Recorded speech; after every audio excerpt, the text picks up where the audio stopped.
Hey guys, GoBlue117. I'm back for chapter 10 of my Fire Emblem 7 walkthrough. So this is the last chapter of part 1, so when we finish this one, Linda's story will be over, and we'll start with a new main character in chapter 11. So this is the final battle. We're going to take on Lundgren and try and save Castle Kalen.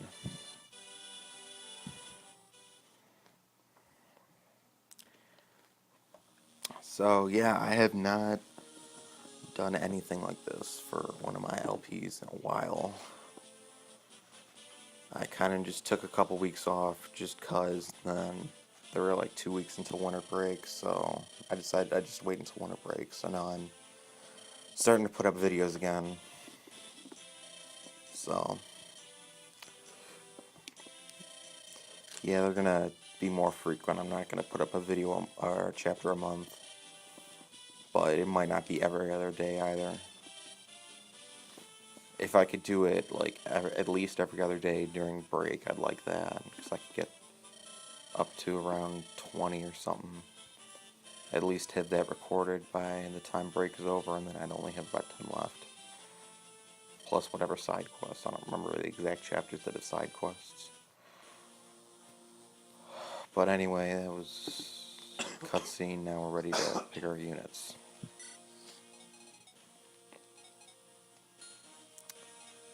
So I'm not going to take Matthew. I'm not taking Urk. Trying to decide whether I want to take Lucius or not. He's got one use of his lightning, so it almost seems like a waste. But if I could get him a little bit more experience, because it's going to be a while before we get him back, so that's why I've been trying to get him as high level as possible, within reason.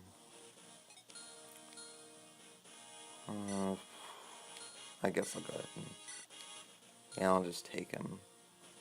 I can always just kind of leave him in the corner, because there are no reinforcements that come, except for maybe a couple that might come down toward the bottom where the boss is. Let's see, the goal for this chapter is to seize the gate that Lundgren is on. So again, it's another defeat boss chapter. You can defeat the other enemies if you want to. I'm going to for experience purposes, but you don't have to. You could ignore every single enemy, go straight for the boss, and only defeat one unit in this chapter. It'd be very difficult because the other units would try and attack you, but I mean, I guess if you unequipped every single unit of their weapon, it'd be possible to not kill anybody else. But I'm obviously just going to power through them. This is going to be a long chapter because of an annoying feature from this, and that's rain.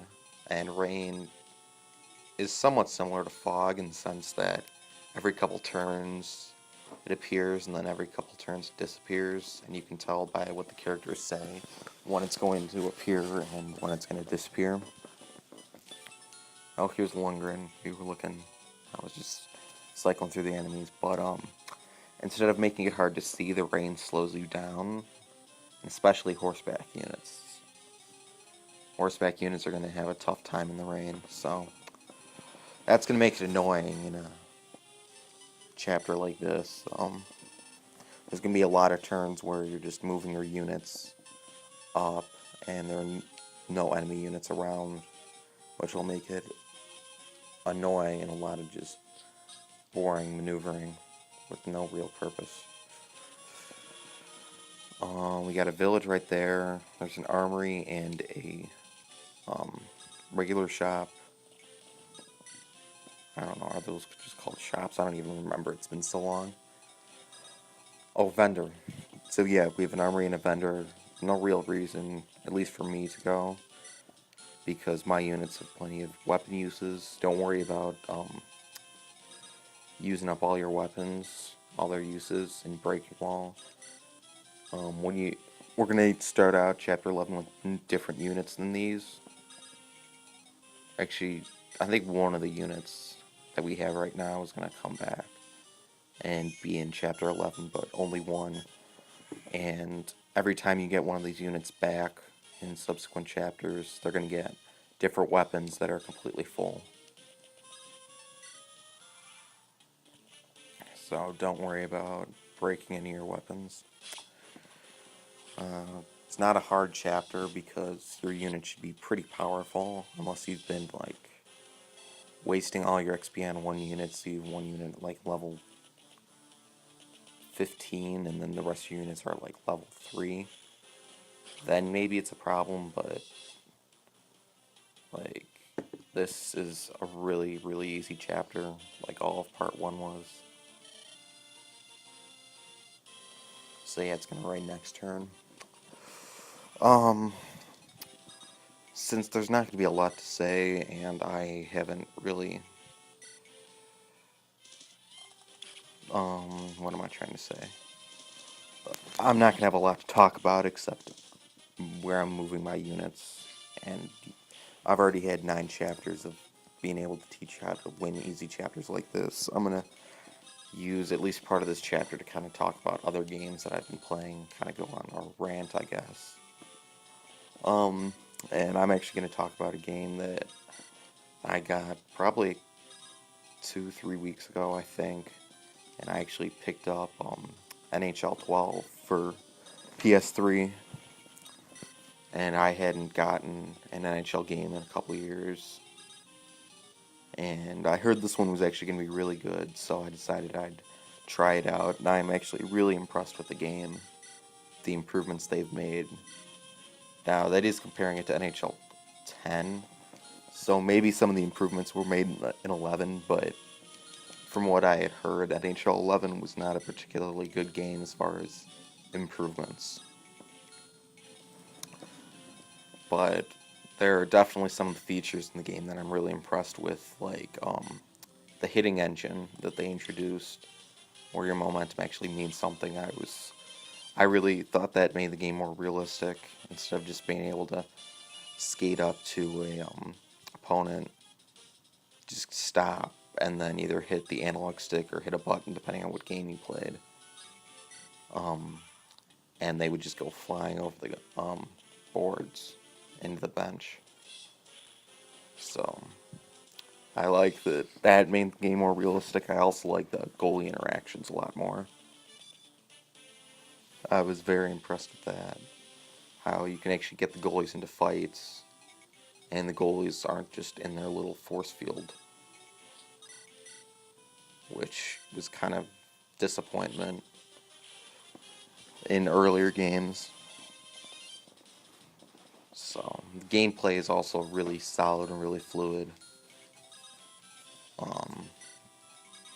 I've played, I think, like 15 games or something for my Be a GM mode with Anaheim, and I really like the game so far. A couple of the things I was disappointed with, though, were the goal celebrations.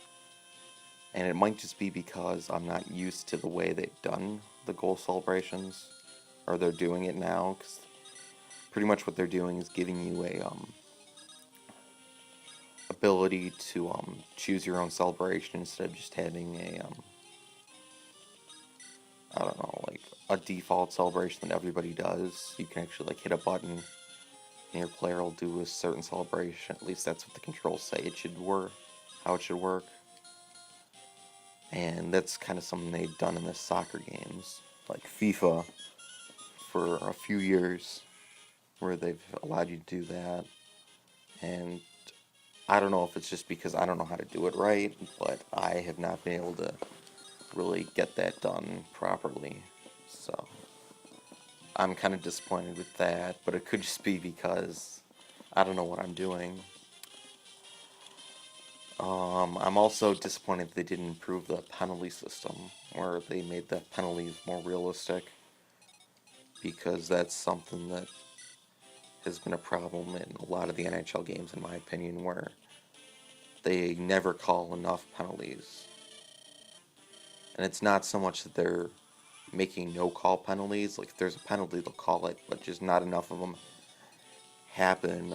Just like CPU on CPU, where like one of your teammates that you're not controlling goes and slashes somebody or cross-checks them or whatever. but that doesn't seem to happen often enough. And I have the penalty meters all the way up. Include the penalty frequency. There are like 3 different meters for that. I have all of them all the way up, and I have the aggressiveness all the way up. And still, it's usually about 1 power play per team per game, which is really disappointing in my opinion. But I think other than that, I'm definitely impressed with the game. So that was my little NHL 12 rant, I guess. Something else I wanted to talk about was the future of my Fire Emblem project, because I did make some changes to what I'm going to do. Instead of going through and doing, obviously, these first 10 chapters, which now I'm going to be done with in either this video or next video, but it looks like it'll be next video, because I'm already at 11 minutes and I have not gotten very far. But obviously I'd do that, and then I said I would do Eliwood's Quest, which goes to about 30 chapters, from like chapter 11 to chapter 30. So that's about 20 chapters, and then I'd go back and do Hector's Quest, which is another 20 chapters, and it's almost the same thing. There are probably 5 of the chapters are different at all. And I don't think there are any characters that you can get in one quest that you can't get in the other. But I was going to do that, and what I'm thinking now is that eventually I will do that, but what I'm going to do is probably do Eliwood's Quest, and then put the project on hold for Hector's Quest and pick that up at a later time. So pretty much I'm going to just do obviously this chapter and then Eliwood's Quest, so probably 20 more chapters after this. And then I'm just going to move on and do another project, because I've got a couple other games that I'm pretty excited about doing. And I find it hard to imagine me doing 40 more chapters of this and not taking any type of break to do another LP game. So I guess that's about it for what I wanted to talk about. Yeah, I can't think of anything else. So I'm just crossing the bridge here. I'll probably cut the video at about 15 minutes and then just start up with another 15 minutes or so to finish this one.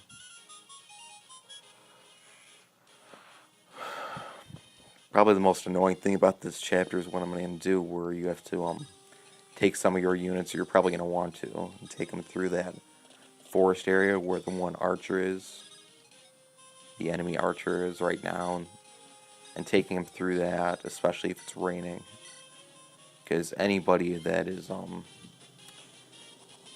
not Florina is going to be struggling to get through that, and they'll probably move like 1 or 2 spaces at most, so that's going to take a few turns. And that's where the length of the chapter comes in. I mean, it's obviously not a hard chapter. You've seen that. If you've been paying attention, I have not had any trouble with it whatsoever. And now there are like, what, looks like 6 more units, and then Lundgren. So yeah, as long as you don't try and really rush and just try and send Florina across the river down and take out like 10 units with her, then you could get into trouble. But if you just kind of take it kind of more normally, like what I'm doing, I don't think there should be any trouble beating this chapter really easily.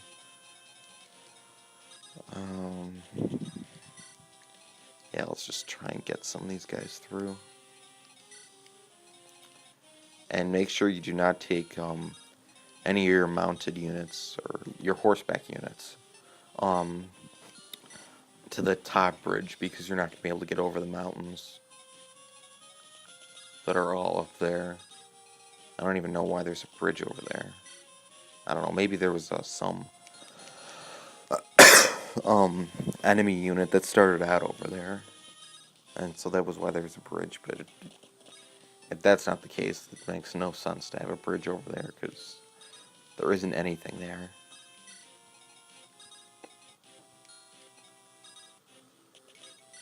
Okay. Let's go ahead and take Lynn down there. Or maybe that wouldn't be a good idea with her 0 resistance. I'll just do that.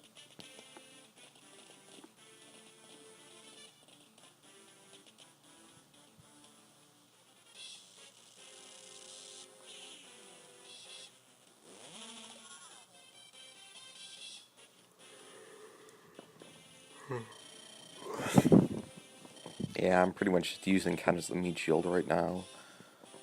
But this is going to be the last, might be the last chapter